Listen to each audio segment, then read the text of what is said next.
Good afternoon, everybody. My name is Carl. I'm a recovery coach here at CAP Recovery Center. This is our all recovery meeting for the day. Article I have here is the multiple pathways approach to addiction recovery. This article is by CoachValleyRecoveryCenter.com. So it's CoachValley.recovery.center.com. So let's hop right into it. When it comes to addiction recovery, it is essential to recognize that there is no one-size-fits-all approach. Each individual journey to recovery is unique, and what works for one person may not work for another. That's why the multiple pathways approach is gaining popularity in the field of addiction recovery. This approach acknowledges the complexity of addiction, embraces various methods to support individuals on their path to recovery. Yeah, I love the multiple pathways of recovery because what works for me might not work for you. So here at CAP Recovery Center and for me, we welcome all pathways to recovery. I think it's very important to find one pathway that can help you, but it definitely branches off. Like since I've been in recovery, I do go to a 12-step fellowship. I go to church. I have a therapist. At one time I had grief counseling. So there's multiple pathways to recovery, and as long as you find something that works for you is very important. We'll go to understanding addiction as a complex issue. Addiction is a complex issue that goes beyond the physical dependence on a substance. It encompasses various factors, including biological, psychological, and social elements. People may turn to substance as a way to cope with trauma, stress, or underlying mental health conditions. To address addiction effectively, it's crucial to understand and address these underlying factors. Yeah, I definitely agree with that. So there's some, like it talks about trauma, stress. Giovanni, what's going on, my brother? Good, man. So the article I have here, this is the all recovery meeting, and it's the multiple pathways approach to addiction recovery. So a little bit of like, we have to find out our pathways of recovery, and what works for me might not work for you, but we have to find out what does work for us. And it talks about being biological. These are some of the factors of trauma, stress, being product of your environment, stuff like that. We have to find out why we are relying on substance and why we use drugs and alcohol in the first place. And there's many factors. And what recovery taught me is finding out why I use and why I keep on using, actually. You know what I mean? So it's not using it and keep on using it is two different things. We can be kids growing up. We, dibble and dabble. There's a partying phase and stuff like that. But it goes deeper into why do I keep on using? Am I like suffering from trauma, or my anxiety, stress, depression, and you lose yourself in addiction. And I didn't have no coping skills. So the way I would cope is using drugs and alcohol. It's like we think it's the easy solution, but it's really a temporary fix. So we really have to actually get the drugs and alcohol out of our system to begin to like really approach our problems in a healthy way. We'll go to the next one. Embracing a holistic approach to recovery. To provide comprehensive care, addiction recovery programs are increasingly adopted a holistic approach. This approach recognizes that recovery involves more than just abstaining from substance. It involves addressing the whole person, mind, body, and spirit. By integrating a range of therapies and treatments, including holistic approaches, family involvement, medication-assisted treatment, trauma-informed care, and non-traditional methods, individuals can receive personalized care that meets their unique needs. Yeah, so there's talks about some of the approaches, medication, therapy, it talks about the mind, body, and spirit. So there's just not just putting down the drugs and alcohol. That's the main thing. That's the first step is putting drugs and alcohol down, but there's a lot more to it, and that's what I'm in early recovery. Like that was still is the main purpose, but it was more then is like I have to put the drugs and alcohol down. But now I have to take care of my mind, my body, and spirit with other things in recovery. It's very important. It's the only way I can stay clean sober is by taking care of my mind, body, and spirit. My mind, I like I said earlier, therapy, it can be counseling, talking with a sponsor, mentor, a pastor, stuff like that to get your mind right. And with your mind, you can't be thinking about like alcohol and drugs. yeah. And we're as addicts, we think about these things. They just don't go away. Like because I put the drugs and alcohol down and I'm in recovery, I still have thoughts of using. I have drug dreams, stuff like that, triggers, but we have somebody to talk to. I have healthy coping skills today. I can pick up the phone and ask for help. I'm not picking up the phone and asking you always for money or can I get from you, there's a lot of things that you can do in recovery that will benefit you in the long run, man. My aim in recovery is like freedom, freedom from active addiction and freedom from self. I have to get out of my own way. And the best way to do that is doing work with yourself, find out what makes you tick, what things that make me angry, frustrated. Do I have any resentments? Things like that, man, can keep us sick and we have to address it, but I can't address it alone. Like I can't, go over the resentments and working on myself alone. I used to get high with myself. So that makes any sense. It's like, I have to get out of myself and like talk to other recovering addicts, man, and broaden my perspective of why I did what I did, Let's go to introducing mindfulness-based addiction recovery. One effective modality within the multiple pathways approach is mindfulness-based addiction recovery. Mindfulness in the practice of bringing one's attention to the present moment without judgment involves cultivating awareness and acceptance of one's thoughts, emotions, and bodily sensation. This practice can be a powerful tool in addiction recovery as it helps individuals develop a greater understanding of their cravings, triggers, and patterns of behavior. We're just talking about that, cravings, behaviors, triggers, and stuff like that. So we have to be more understanding and we gain that through recovery is more understanding and more awareness. Like when you're locked and loaded in active addiction, man, our perception and our thoughts is so clouded. We're thinking about ourselves. We don't think about others. It's about the daily grind, what I can get, so we can get lost in self. We're very selfish and self-centered people. I was, so I have to break that. I have to break that behavior of being selfish. By incorporating mindfulness into addiction recovery programs, individuals can cultivate skills to manage stress, regulate emotions, and make conscious choices. Mindfulness-based interventions, such as mindfulness-based relapse prevention, mindfulness-based cognitive therapy, and mindfulness-based stress reduction, provide individuals with practical tools and techniques to support their journey towards lasting recovery. That's another aim that long-lasting recovery. I don't want to be a temporary fix.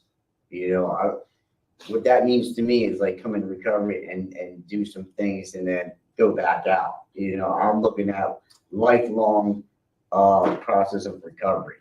It talks about practical tools and techniques that we got to do for our journey of recovery. And you find that through yourself. It takes time. It doesn't happen overnight. Like it's sad to say, it's like I see people come into recovery and like they don't hold on. They don't take the time. It just doesn't happen overnight. We come in with so much baggage and we got a lot of stuff going on, court stuff, fines, family members, bridges have been burnt. Like there's a lot of things that we come into recovery with. right? And we can't hold on long enough to like see the other side of things. You know, it happens. Some things happen quicker for you than they would happen quicker for me. You know, so it's just like day by day, focus on today, focus on the moment, and get through today. We'll worry about the other stuff tomorrow. If it comes, we don't know if tomorrow will come. Yeah. You know, so like one day at a time, we can amend these relationships. We can pay off these fines. We can get our license back in these houses. Listen, since I've been in recovery, I didn't have anything. You know, I was like bankrupt of money and spiritually. That was the main thing. I was spiritually bankrupt. I didn't have nothing. You know, since I've been in recovery and doing the right next thing each day, I've gained a whole lot of stuff. You know, I'm not just talking about material stuff. I'm talking about the inner peace and freedom from active addiction, and like the desire been lifted from me to like use drugs and alcohol. You know, so as just for today, but you know, since I've been in recovery, almost coming up on 6 years, like I have a good life. You know, let's go to, let's see here, the power of mindfulness. In the realm of addiction, recovery mindfulness has emerged as a powerful tool for individuals seeking lasting transformation. By cultivating a state of present moment awareness, mindfulness offers a pathway to healing and recovery. Let's explore what mindfulness is, the benefits it brings in addiction recovery, and how it supports lasting transformation. I like how it talks about transformation. You know, that's what we do in recovery is transform into something better, you know.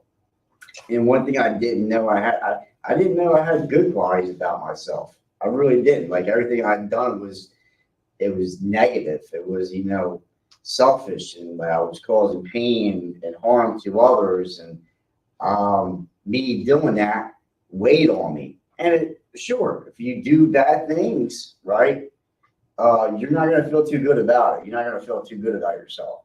So I drove myself deeper and deeper in addiction. And like I didn't know I was like a hard worker, right? I didn't know I was a reliable, accountable, productive member of society, right? I didn't have none of these characters. You know, I was, you know, so wrapped up in self that I thought I was a lost cause, you know. But since I've been in recovery, like some of the things came natural to me, right? But a lot of things recovery has taught me, you know, how to be a productive member of society and how to grow up in recovery and like take responsibility for my own actions, you know. It says, what is mindfulness? Mindfulness refers to a practice of internationally bringing one's attention to the present moment and experiencing it without judgment or attachment. It involves being fully present, aware of one's thoughts, feelings, bodily sensations, and surroundings. Environment mindfulness encourages individuals to observe their experiences with curiosity and acceptance, rather than reacting impulsively or being consumed by past regrets of future worries. Yeah, I guess mindfulness is like the focus on and awareness of being today, being in the moment. You know, the past is the past. We always can visit it, but don't stay stuck there. You know, if you stay stuck in the past, you can't move forward. You know, I've learned to, you know, accept what I've done. You know, focus on my part in things in life. What I did in life. I can't focus on what happened to me, right? I mean, I can, like I said, I can think about it. I don't stay in that.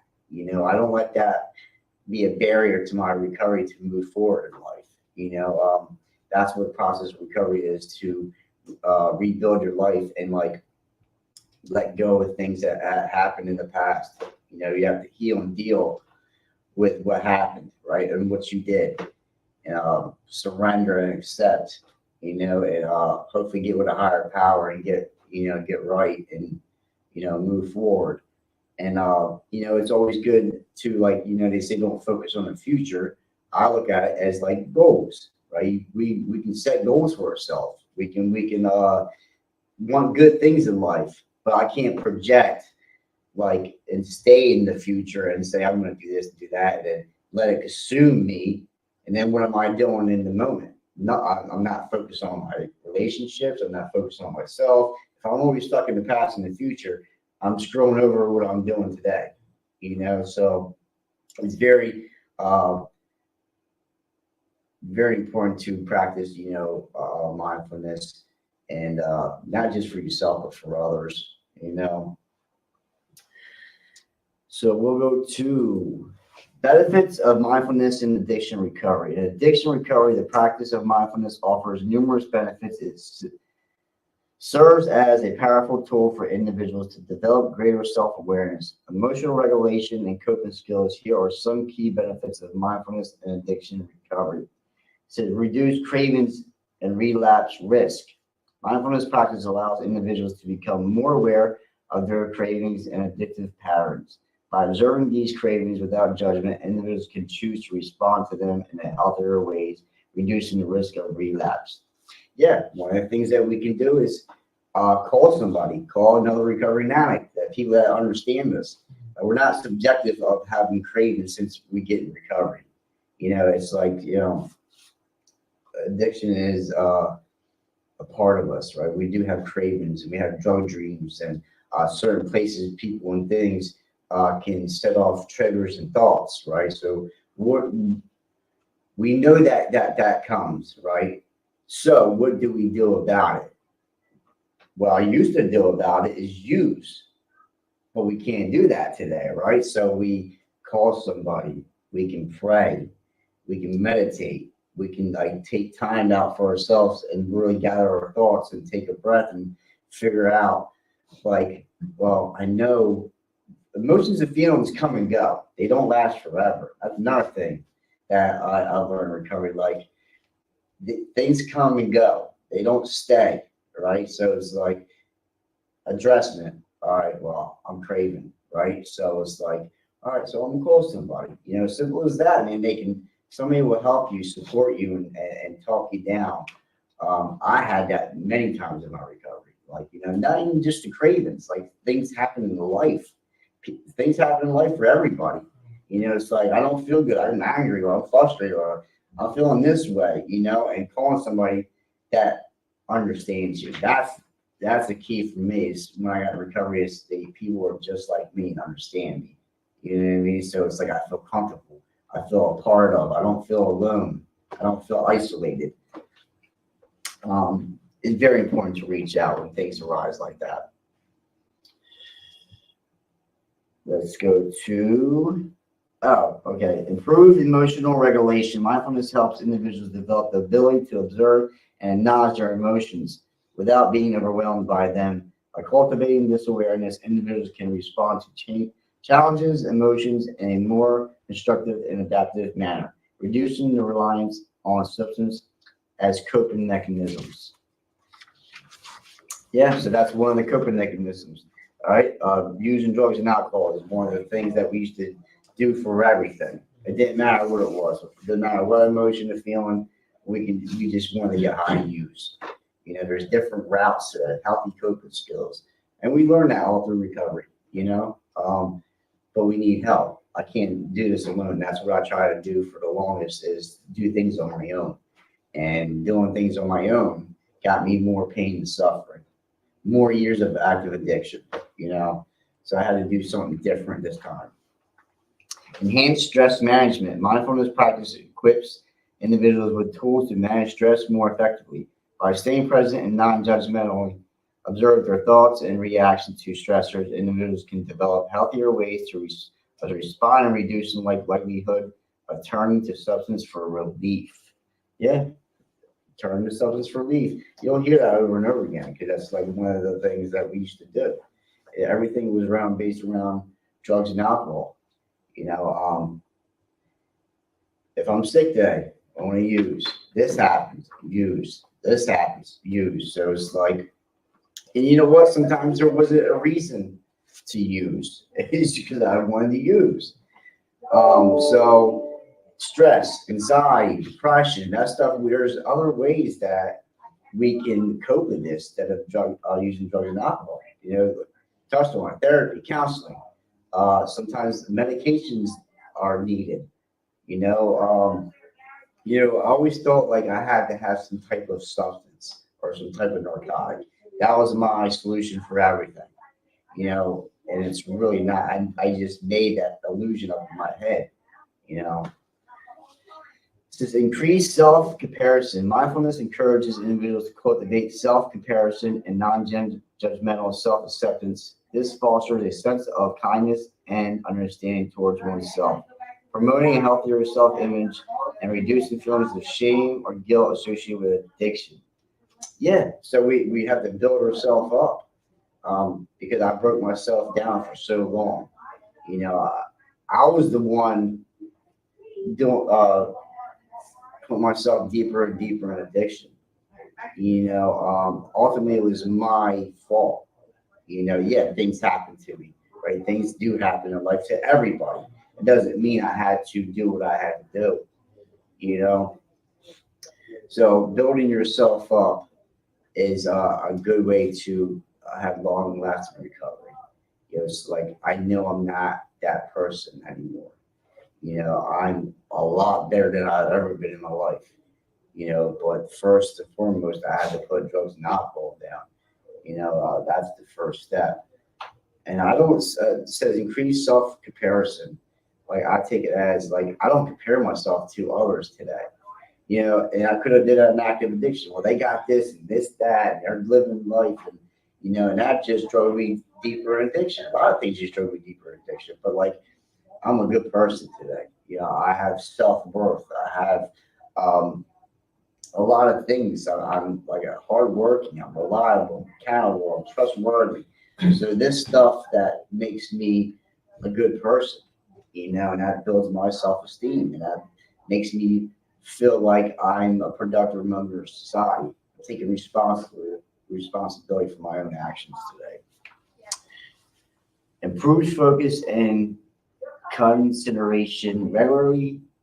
Mindfulness practice helps individuals enhance their focus and consideration abilities. This can be practically beneficial during addiction recovery as individuals learn to redirect their attention away from cravings and negative thought patterns, focusing instead on their recovery goals. I like that. So when cravings come, negative thoughts, focus on some of the goals that you want in life. Because we focus on negative thoughts and the anger and the frustration, the stress, and anxiety. Like I said earlier, yeah, it comes and goes, but we don't have to stay stuck. We have a choice today. We can stay miserable, or we can like let emotions and feelings come and go. Misery is optional. We can. The little simplest things I learned in recovery is like simplest sayings, right? But it's like wow, it's like I can restart my day all over again at any given time. If I'm having a bad day, something's going on, I can restart that. So that's like mind blowing to me. It's like I can start my day all over again. Like, all right, you know what I mean? But yeah, it's all about your mindset. You have to change your mindset. Something you just need to sleep. Yeah, rest. We talked about it earlier. Mind, body, and spirit. We have to take care of ourselves. That's another thing we do. You have to do in recovery is self care. That's big. Take care of yourself. Get sleep. Eat better. Exercise. Stuff like that. I have to start doing more. Because if you don't feel good physically, you mentally don't feel good. You know what I mean? So if you feel good physically, you can Get to your mind. Yeah. Yep. So it's better to it's recovery about getting a better perspective, improving your mindset. It's worth it. You guys are worth it. We're all worth it. You know what I mean? We want to live. We only have one life. We got to think about that. We only have one, right? There's no do-overs. You know what I mean? There's no do-overs. And another thing that I'm working on, we have to watch what we say. How do I react with people? How do I say things? You know what I mean? Because like people remember that sometimes saying stuff and hurting people, right, can be worse than physically hurting Yeah, somebody. definitely. You can get over that quicker than somebody saying some stuff. Yeah, they'll remember it. Do you agree? You know what I mean? Sometimes I'd rather get hit than some of the things they say to me. Yeah, because I've had dealt with people like that. Like people, I remember this and I remember that. You saying this and that, whatever. Yeah.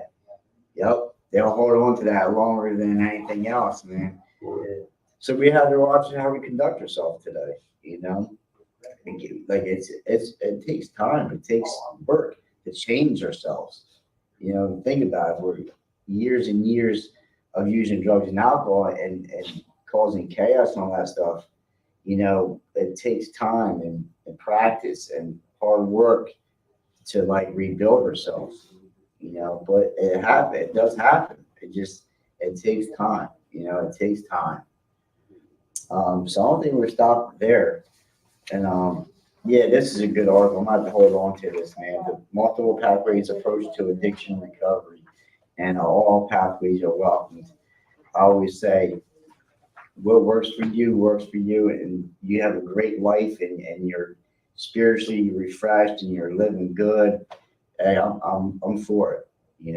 I don't judge on nobody the pathway they choose, but you have to find something.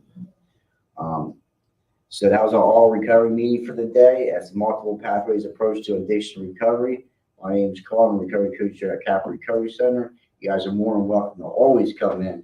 Until next time, we'll see you later.